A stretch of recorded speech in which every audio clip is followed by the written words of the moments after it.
You're listening to Making Money Online with Lisa Johnson, the podcast that tells you what it really takes to build a business and the simple steps to get you there. I'm determined to share with you the reality of easy, simple business marketing tips to make passive income so that you can start making money online. Making Money Online is sponsored by Nicola J. Rowley PR, helping entrepreneurs and brands get visible through strategic storytelling. If you're serious about being seen and impacting the lives of others, harnessing the power of PR is the best way to grow and scale your business. Visit njrpr.com for more details and read Nicola's best-selling book, The Power of PR. Hey, and welcome to this week's podcast. I've got a bit of a different one for you today. It is based on business, but sometimes I like to go outside of business on this podcast and talk about real life, because lots of things, whether you're a business owner or not, affect us on a day-to-day basis. And it's really nice to hear from people who help with those issues. And today I have one of those people on, Sarah Woodward. She is a divorce coach. She's been doing that for a couple of years now. And she helps people in all different aspects of going through a breakup. She's a qualified life and business coach. She's also narcissism trained, which I think is so important. So the first thing I want to kind of say, that the thing that always strikes me, obviously I'm all about making money online, and how I'm often telling people that their knowledge is not common knowledge. They have a specialism and they might not even know the support that they can give people. And I think Sarah is a really good example of this, because if you've been through something and you can help others go through that thing because you're a little more experienced than them because you've done it already, you can make an entire business around it. And that's, for me, that's what passive income and recurring revenue is all about. And so when I heard that Sarah had been through a divorce and she has made an entire business and life out of this thing that happened to her. And I always talk about people that have had adversity in their lives. You can use that adversity to fuel your success. Well, Sarah is an amazing example of somebody who has done that. So welcome, Sarah, to the podcast. Thank you. Great to be here. So tell me a bit about why you decided this was the path you were going to take. What were you doing before you were a divorce coach? So I actually trained as a chartered accountant. So quite different. I trained with Pricewaterhouse as they were then. And then I worked in Sony for 15 years in financial controller roles. And I also set up their indirect procurement division. But the part that I loved about my job was always developing and coaching my teams. And working with like the product managers and all the people within the company. It wasn't the finance itself. My colleagues in HR used to say to me, you should have been in HR. You're such a people person. And I loved coaching and wanted to do it for quite a long time. And then Sony outsourced out all their back office functions. So I took redundancy. And it was an ideal opportunity with some money behind me to retrain as a business and life coach. Amazing. And was it while you were retraining that your own divorce happened? No, it was before that. So my own divorce is probably 15 years ago now. Tell us about that. How old were you? I was 35 at the time. And I'd been with my husband since I was 19. So it was all my adult life. That's all I'd known, really. I was completely blindsided by it. I didn't see it coming at all. And also, I was never really given a reason. So it was really hard to come to terms with it and get the closure on it, which I struggled with for years, actually. I just couldn't understand what had happened. Because then you give yourself reasons. When no one gives you a reason, you start giving yourself reasons. And inevitably, that's all about you as well, that you're not good enough. It's something you did or didn't do. And you start beating yourself up all the time, and your confidence and your self-esteem really hits rock bottom. And it took you a while, didn't it, to get over this breakup? It did. I would say it took me 4 years easily to get over it. I mean, up to 3 years, I was still in tears every day. I'd cry on the way to work in the car and all the way back. I knew some tools at that time to help myself, like exercise was a big thing. That had a massive difference on how I felt. But I just didn't have the tools and techniques to help myself get out of it. I had loads of therapy. I was probably in therapy for a good 4 years. But they don't give you the tools to be able to help yourself. You just talk to them and they listen. And all I was doing was saying the same thing to them week after week, trying to make sense of what happened. And that just, it kept me stuck, really. I was just reconnecting with all those negative emotions every week. And they weren't helping me to look forward about, what could my future look like now? And the fact that it could still be amazing. And I think that's the biggest issue when you get divorced. I have been divorced twice. I'm on my third marriage now. And I think one of the biggest things of divorce is that you plan out, and even not divorce, even a breakup, you plan your future in your head without even realizing it with the person that you're with. And it's not just the person that disappears, it's the future that you have imagined with that person that disappears. Because then you know, when you don't know what you're striving for, what your aim is, suddenly you can be lost at sea. Exactly. And that's a massive part of it. It's all the loss of your hopes and dreams, isn't it? Like you say, even without consciously planning it, you still have your future planned in your head, even down to things like where you want to go on holiday together, you know, where you want to live in future, if you want a family. And it's the loss of all those dreams as well. I think divorce, depending on how unamicable and amicable it is like a death. I certainly found with one of mine that it was like I'd go to do things like, oh, I need to tell him about that, and then think, well, I can't do that anymore because we're not speaking to each other, like he's in a different relationship or whatever. And so it's like, it felt like someone had died and that I couldn't grieve it because they were still out there. You know, people are affected by things in very different ways. And my second divorce was nothing like that at all. It was very amicable and it was fine. But it, you know, if it hits you hard, it has a knock-on effect in everything you're doing. And one of the things that I think it can have a real knock-on effect on, and my first marriage certainly did this, was finances. Because I wasn't in control of the finances. He was. And I hadn't thought about how I would be able to live without that. And actually, it was a massive driver for me to put myself then in a position where I could very comfortably always live completely on my own and have my own money. And I'm pretty sure that there's some money mindset issues of why my husband works for me now. And, you know, I am the controller of all of the cash, because I was suddenly like, well, how am I going to live? And when people have that on top, they're already going through emotions with divorce, and then suddenly they have to think about like the finances and things like that as well. I think it can be really difficult. Definitely. I mean, you're fine, whether there's financial abuse or not. I mean, I see clients where, like you said, the husband has total control of the finances and they're just given a handout, and it's not even regular. It's not every week, every Monday they know they'll get the housekeeping or whatever. It's literally depends on how the husband feels at that time. But for me, even though I was financially independent and we still had our own separate bank accounts, I'd never been on my own financially. I'd always had my husband to fall back on if I needed to. So I found that really scary. Literally having it, you know, it's just you and you've got no one else to fall back on. And that was the first time in my life.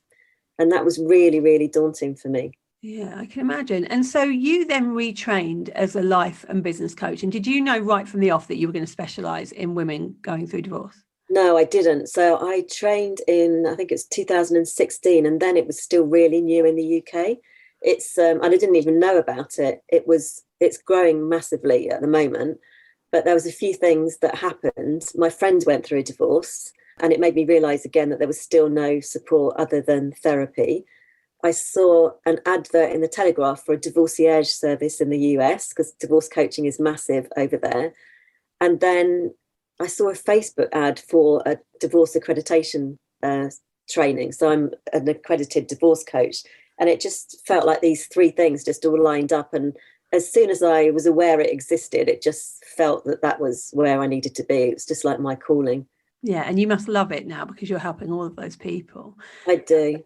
Well, I always think when I coached people, I don't really coach people in the same way as a proper coach. You know, I'm a consultant, but I can be very hard not to take on the emotions. I'm a qualified life coach, and the only reason that I'm a qualified life coach, I didn't need to be a life coach. I wanted to be a business consultant, but I found that when helping people with their businesses, normally the problem with their business was nothing to do with their business. It was to do with their own life and mindset and the things that were happening to them, whether divorce or things from their past that were stopping them in business. And so I became qualified with Tony Robbins as a life coach to be able to help them through those kind of things. And when I was doing that, especially on a one-to-one basis, I found that I took on quite a lot of their emotions as an empath myself. And I found that really difficult to carry those emotions. I can imagine with divorce that you get a lot of emotion. How do you stop yourself from taking that on?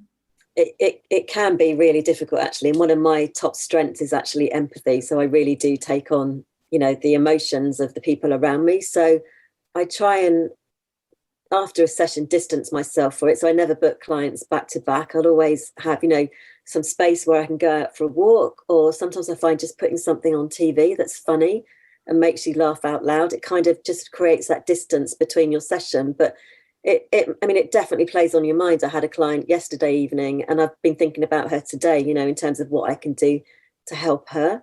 So yeah, it's making sure that you're really practicing self-care. Yeah. Giving yourself the space that you need to. I probably don't see more than 3 or 4 clients a day. Yeah, I can understand why you wouldn't.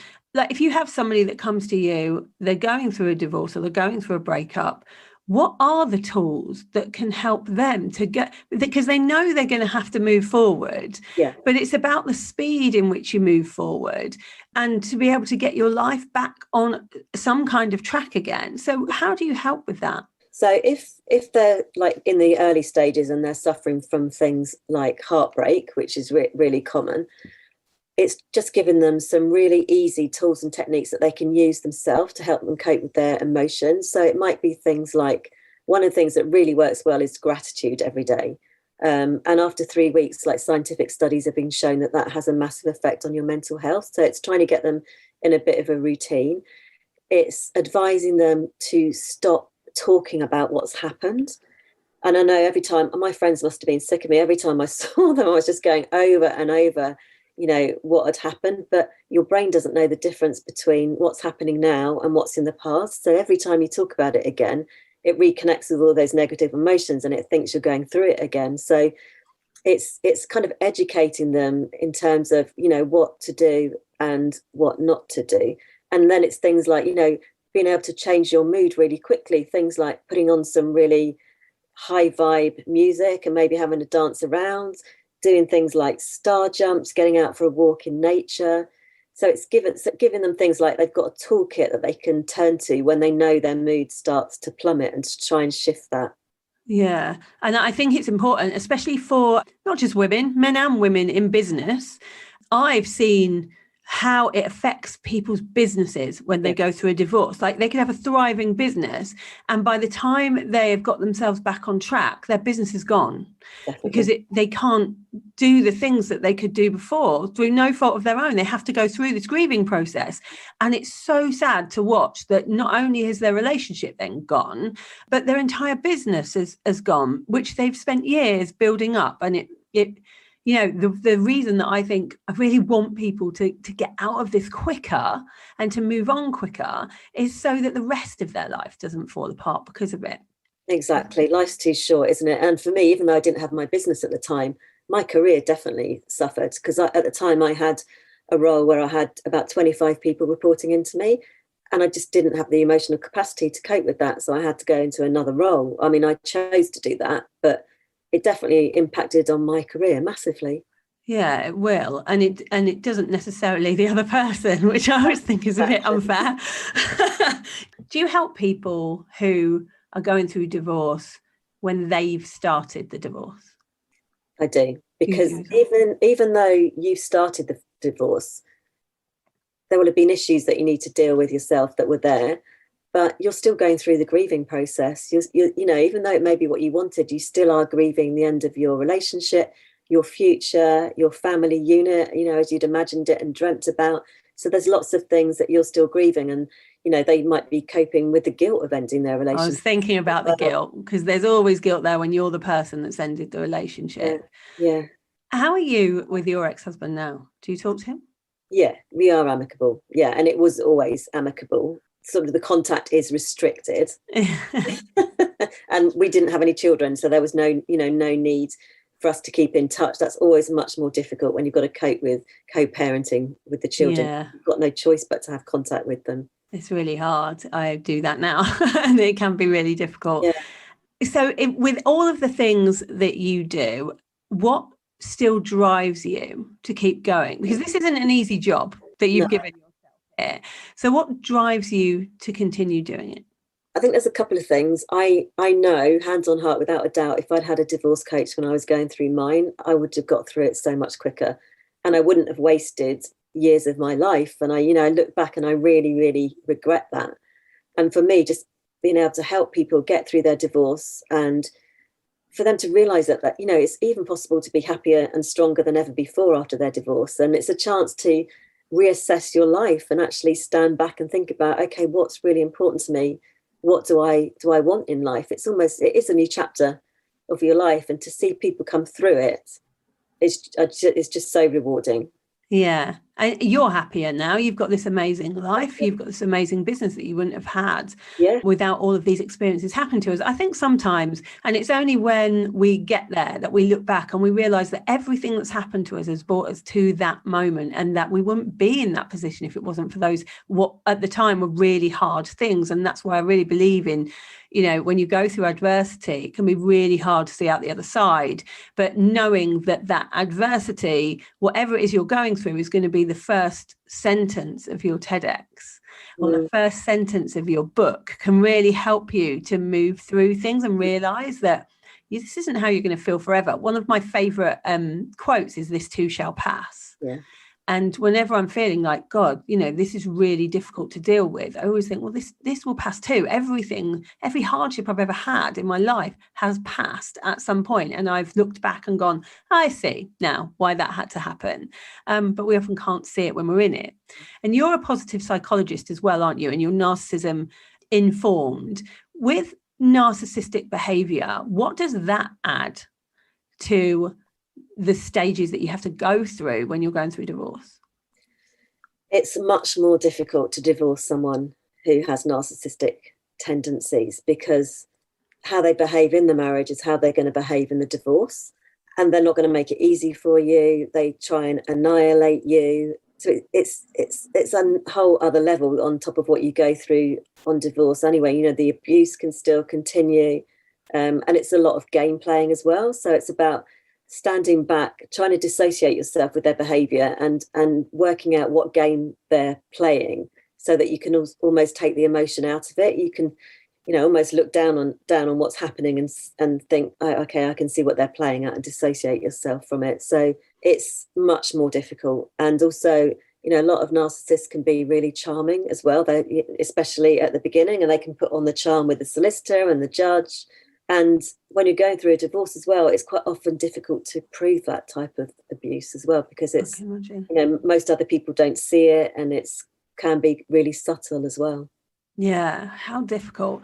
So if there is somebody out there right now and they are right smack bang in the middle of the trauma of going through a divorce, what's the one tip that you would give them? I think what I'd like to say to them is, it really won't feel like it at the moment, but you will get through it. Yeah. And kind of to dig deep, take each day at a time. Sometimes it's not even a day, it's each hour at a time, because at the beginning, when you're going through the heartbreak, it is literally as much as you can do to get through a day. You know, just to get yourself out of bed, be able to get yourself into work. I mean, I even really struggled with that. So I think it's to be kind to yourself and know that you will get through it, and to take each day at a time. And know that other people have been through it. Like, you're not the first person to go through it. And I think that really helped me, like knowing that I knew people that had got through it and were happier after. And so I'd seek out that evidence that people were happier after. And that would always like make me feel a little bit better that I could get there too. And if someone needs some support right now from you, what's the best way that they can get in touch with you? Probably through Instagram. So I'm on as Sarah Woodward Divorce Coach. Sarah Woodward Divorce Coach. So go and find Sarah on Instagram if this is something that you need, or if there's somebody around you that could do with help with this, then you know, she does have some stuff on there for free that you can go and have a look at as well that will help you. Thank you for being here, Sarah. It's been really interesting to talk about this subject, one that I've been through twice, and lots of my friends go through. And it's so nice to know that there are people out there like you who can support through this and know the stages that people go through and what they will need as they're going through it. So thanks for being here. Thanks for listening, guys. And I will be back next week with a new podcast. And I will see you then. Have a good day, whatever it is you're doing. Thank you for listening to Making Money Online with Lisa Johnson. If you'd like to get hold of my guide to launching, go to lisajohnson.com/launch and let's get you making money online.